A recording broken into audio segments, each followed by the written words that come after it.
Tonight, parents sound the alarm about illegal beach bonfires after their children are injured by the hot coals.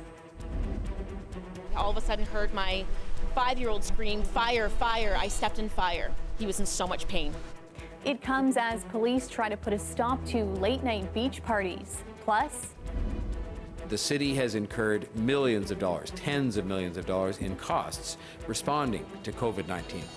Toronto's mayor repeating calls for help from the federal and provincial governments as the city faces a COVID-19 cash crunch. And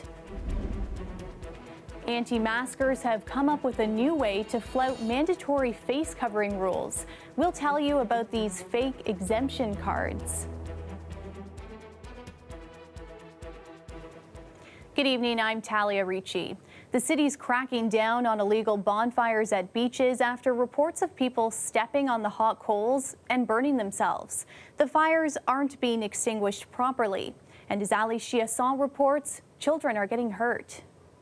I'm here on a play date with my friends. This is Cherry Beach. Laura Cottenham-Pagano and her son Mason were having a wonderful Saturday. This is a video she sent her husband to show him what a great time they were having. And if you pause it here, you can see the spot where it all went bad. I all of a sudden heard my 5-year-old scream, "Fire, fire." I stepped in fire. There were no flames, no smoke to be seen, but buried under a layer of sand were burning hot coals left over from an illegal bonfire the night before. Immediately, I picked him up and I ran him and put him in Lake Ontario, and he wouldn't stop screaming. It was a sound that will terrorize me forever. Mason had second-degree burns on his feet. They rushed him to Sick Kids. They wrapped his feet in wet gauze, and that took away a little bit of the pain. And then 5 doctors and nurses came in and asked me to leave, and then they put an IV in and started treating the burns. What I saw at Sick Kids, the 48 hours after they changed the dressing, they had to give me a chair because I almost fainted when they showed me the pictures of his feet. It turns out what happened to Mason wasn't a fluke. The doctor said this happens all the time. I heard screaming, and I didn't realize at first that it was my daughter. The same thing happened to Karen Kinnensberg's 5-year-old daughter Eva last weekend at Woodbine Beach. I turned around and saw her limping towards me. She'd stepped on something. So scared of that burn. She didn't know it. That's what little Eva stepped on. At first, you really couldn't see it. It was just sand, and someone else like poured water, and then whoosh, like all the steam came from the ground. Remarkably, Eva's burns were small, but couple that with Mason's injuries, and it's clear the city has a big beach bonfire problem, something they say they're cracking down on. Bylaw officers and Toronto police will have a highly visible presence at beaches and parking lots, together with Toronto Fire, to ensure that crowds and bonfires do not occur or are dealt with quickly should they occur. That includes a $300 fine. Whatever it takes, Cottenham-Pagano says. I don't want this to happen to another kid. Ali Chiasson, CBC News, Toronto. Pearson Airport is eliminating 500 jobs because of the sharp drop in air travel during the pandemic. The job cuts include 200 vacancies it no longer plans to fill, in addition to getting rid of 300 more positions through layoffs and voluntary departures. The cuts represent just over a quarter of its workforce before COVID-19. Pearson Airport saw 97% fewer passengers this April compared to last year. The city's expecting a deficit of more than $1 billion in the 2020 budget because of COVID-19. Today, the mayor made a plea to the federal government for help, saying if they can't provide funding fast, the city will have to take drastic measures. Greg Ross has the details. The city has incurred millions of dollars, tens of millions of dollars in costs responding to COVID-19. And the expenses continue to pile up. In fact, the city is projecting a $1.9 billion shortfall in the budget by the end of this year. While the mayor says the city has found some areas to cut costs, there's still a huge gap. This would still create for the city a net deficit after the savings that we've brought about of $1.35 billion. The lion's share of the shortfall comes from lost revenue by the TTC. The city has maintained most services despite a huge drop in ridership during the pandemic. Ridership losses peaked at 86% below budget in the month of April, in late April, and are currently projected to be 80% below budget through the summer. Some of the other areas expected to have the biggest impact on the shortfall before the end of this year include $250 million in lost revenue from the municipal land transfer tax, more than $185 million invested in aid to combat homelessness in the city, $17.6 million to help seniors living in long-term care, and close to $15 million in lost revenue from court services. The mayor says the only way the city could make up for the shortfall on its own would be either drastic cuts or force Torontonians to pay for it. To generate $1.9 billion in revenue, a 60% residential property tax increase would be required.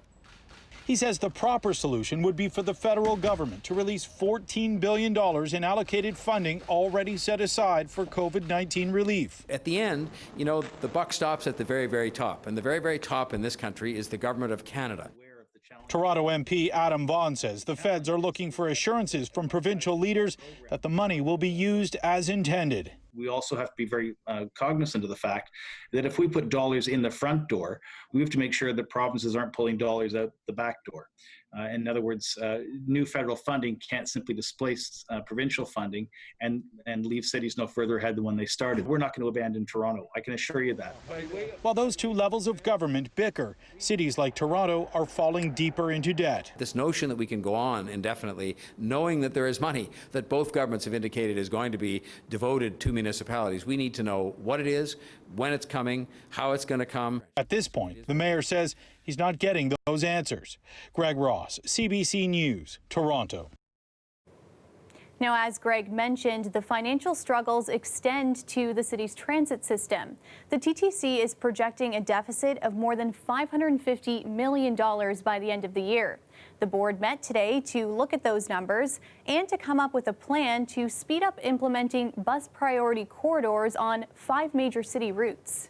This fall, the fast-track bus service will see almost 11 kilometers of dedicated lanes that would be the first installed along Eglinton Ave East. The board approved the recommendation to accelerate transit priority measures along Eglinton East. They're looking at doing the same on Jane, Dufferin, Finch East, and Steeles West. The bus-only corridors would make transit faster and more reliable. The report will go to the city's executive committee next week for approval. The TTC says ridership is back up at 26% of normal levels. Wait times in Ontario's ER departments are starting to rise again as people return to hospitals and COVID-19 numbers drop. At University Health Network's 2 emergency departments, the number of patients dropped by half starting in March. Some experts believe people were suffering at home during the peak of COVID-19 rather than visiting the ER. Hospital staff are preparing for a possible surge of patients during the coming flu season, which could come as a second wave of COVID-19 strikes. There's concern that patients may end up having to be treated in hallways. University Health Network plans to use other spaces for treatment and, if needed, put up tents outside. The Premier took his daily media briefing out on the road today. He's traveling the province to thank people and businesses that have helped in the battle against COVID-19. We will showcase our strong local businesses who went the extra mile, whether it was making PPE for our frontline workers, keeping our supply chain strong, or helping those in need. And we will recognize those community leaders, our mayors, our volunteers, our frontline heroes, who have gone above and beyond during these unprecedented times. Today, the Premier was at Eclipse Automation in Cambridge, where they have retooled their production lines to make N95 masks. The Premier says the factory is also making the machines that make the masks, and that the company is prepared to take orders to help out other countries. Cards claiming a medical exemption from wearing a face mask are popping up, including at hospitals. There's nothing medical about them, and similar ones are being seen south of the border by people opposed to wearing masks. Lorenda Redekop has that story. They're cards that state you have a medical condition, exempting you from having to wear a mask, but they're fake. There are no such things as medical exemption cards. And people are even flashing them as they try to go into hospitals, posting about it on social media. I gotta get in there. Absolutely, but here's the thing. Just for the meantime, you have to wear a mask. No. But really, coming to the hospital with that kind of thing and creating a social media stir is not what people should be doing. She says it's not a lot of people doing this, but it's happened at a number of hospitals. I think that most people believe that if you are asked to wear a mask, you should wear a mask. There are people with real medical conditions, and those are the people we have to be concerned about, not people who, for whatever reason, don't want to wear a mask. The cards are being touted by the same people who oppose the lockdown and say masks take away their freedoms. They're even making money selling the cards. It's sort of infuriating a bit. It's a little bit insulting, you know. Dave Watson has cystic fibrosis. With a lung function at around 40%, he's not sure he'd survive if he got COVID-19. Though he has breathing issues, he says a mask works for him. Doing stairs with, say, groceries, it can be a little bit of a hassle for sure. But normal shopping and that, I can't imagine it's going to hurt anybody. The cards aren't only popping up in Canada. Similar ones, also fake, are being used in the U.S. One version here uses the symbol for the Red Cross. The Canadian Red Cross says it's a misuse of its emblem, that they contacted the group that made the cards, and that the group agreed to remove the symbol. Lorenda Redekop, CBC News, Toronto. CBC News has confirmed that the agreement to restrict travel across the Canada-U.S. border will be extended into August. This as the United States struggles to contain COVID-19. But some Ontario truck drivers say that's not enough. They're speaking out about what they're witnessing on their trips to the U.S. And as Katerina Georgieva reports, they say many people there aren't taking the pandemic seriously. What I witnessed in Texas floored me. This long-haul truck driver from Shannonville recently shared this video on social media. A warning to Canadian government officials to keep the border closed to non-essential travel. Jeff Henderson says in the States, many aren't wearing masks or physical distancing. Nobody cares, and it's dangerous, very dangerous. And if Canada opens those borders, they're going to see a spike. In the last few months, Jeff Henderson has traveled to New York, Massachusetts, Ohio, and most recently, Texas. I just couldn't believe everyone's standing outside. Everyone is congregating like nothing is happening. He says extending the border closure by 30 days isn't long enough. He wants it closed until at least the new year, and he's not alone. I'm praying they don't open the borders. That would just make everything up here that much worse. Leanne Steves and her husband are both long-haul truck drivers from Barrie, and they travel to California every week. She says it's been scary. They're traveling down there. They don't wear masks. It's like everything's normal. It's like they don't care. California, Texas, and Florida are seeing major surges in COVID-19 cases. The United States is the worst affected country in terms of infections. Premier Doug Ford has said he doesn't want to see the border reopened anytime soon either. The Canadian Trucking Alliance says COVID-19 has introduced new challenges and concerns for all workers, including those in the trucking industry. CTA's best practices document deals with all these matters and concerns, and truck drivers across the country are utilizing these methods to keep themselves and fellow Canadians safe. It's something very scary. But Henderson says he won't be taking any more jobs to the States until things get better. And he knows that means his income will suffer. It's going to take a hit, but I'm not going to put myself in that position again. I can't. It's too stressful. Katerina Georgieva, CBC News, Toronto. This is really a very innovative new way of creating entertainment, bringing concerts back to the city. Live music is returning to Toronto. A drive-in concert venue is opening this week in the Portlands. We've got a preview coming up. Plus, Heat and humidity are on the rise, and by the weekend, the Humidex will hit 40 again. Your full forecast after the break.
Welcome back. The pandemic has certainly put a damper on people's concert plans this summer. They've been postponed or canceled because of restrictions on gathering sizes. Well, now there's an alternative. City View is a new drive-in concert venue, and it's opening this week at Polson Pier. Kelda Yoon gives us a preview. The stage is set for the city's first drive-in concert on Thursday, christening the stage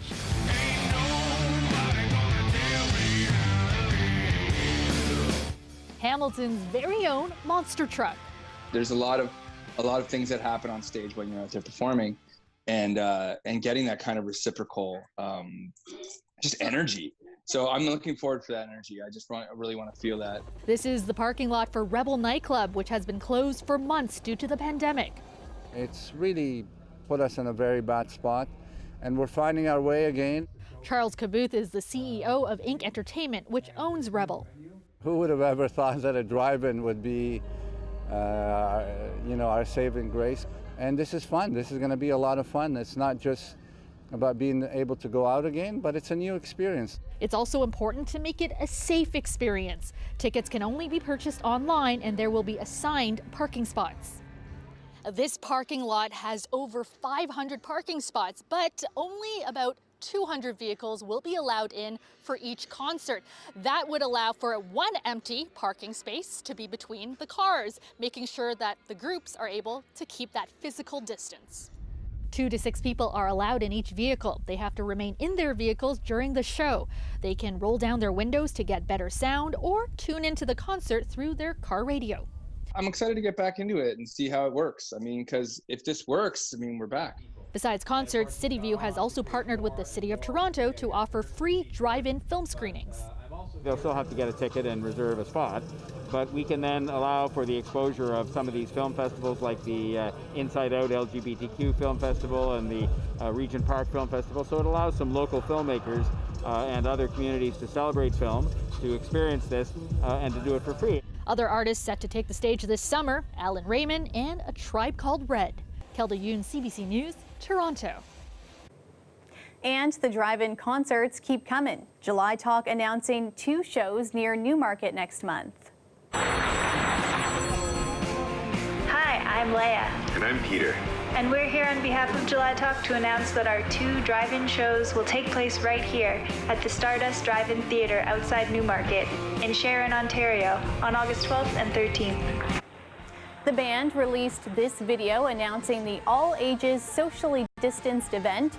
They will be playing live on stage and broadcasted on 3 large projector screens so everyone can see. There will be treats available at a snack bar and the restrooms will be fully sanitized every 15 minutes. Tickets for the concerts go on sale on Friday. A well-known gay bar on Queen West is calling it quits, at least for now. The Beaver opened in 2006. The owners wanted to show that queer culture could thrive away from the gay village. The bar is known for its drag shows, trivia nights, and karaoke. The Beaver's co-founder says the reopening in the small location amid COVID-19 will be too challenging, but they are looking for a new spot to open.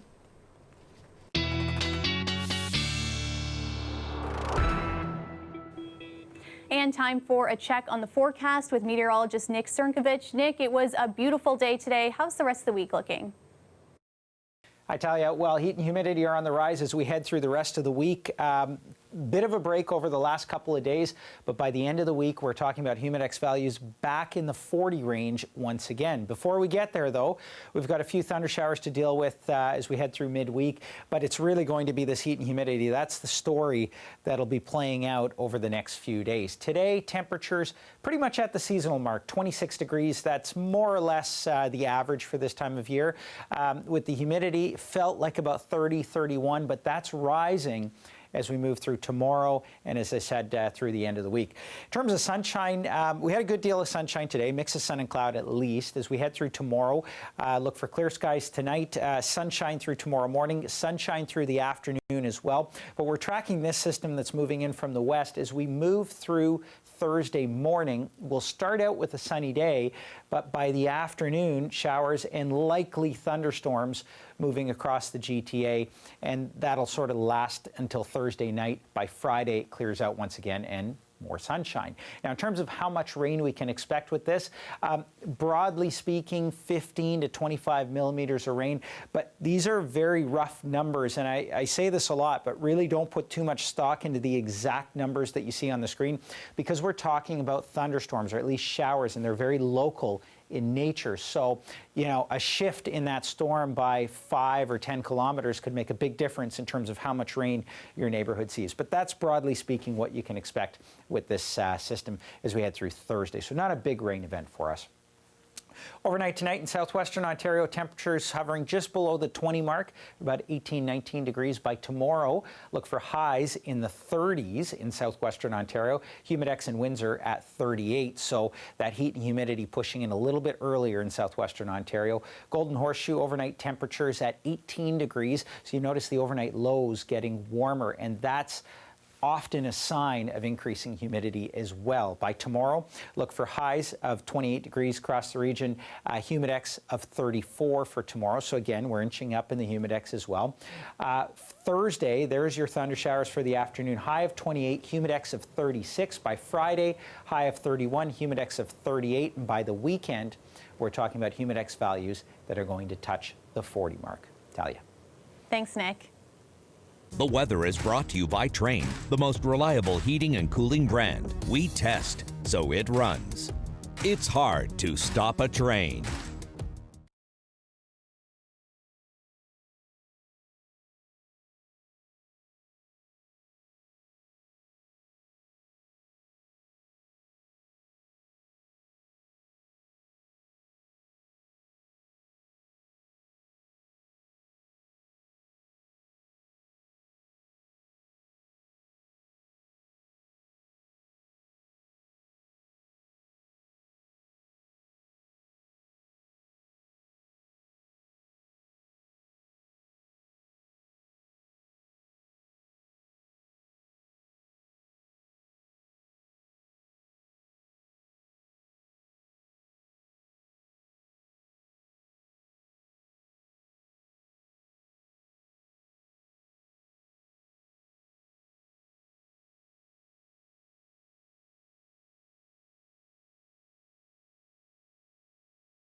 Two more city attractions opened today, bringing isolated families out of hibernation.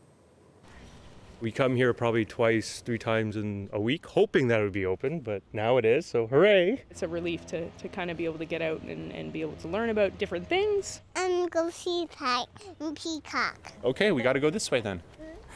She's clearly done with that interview.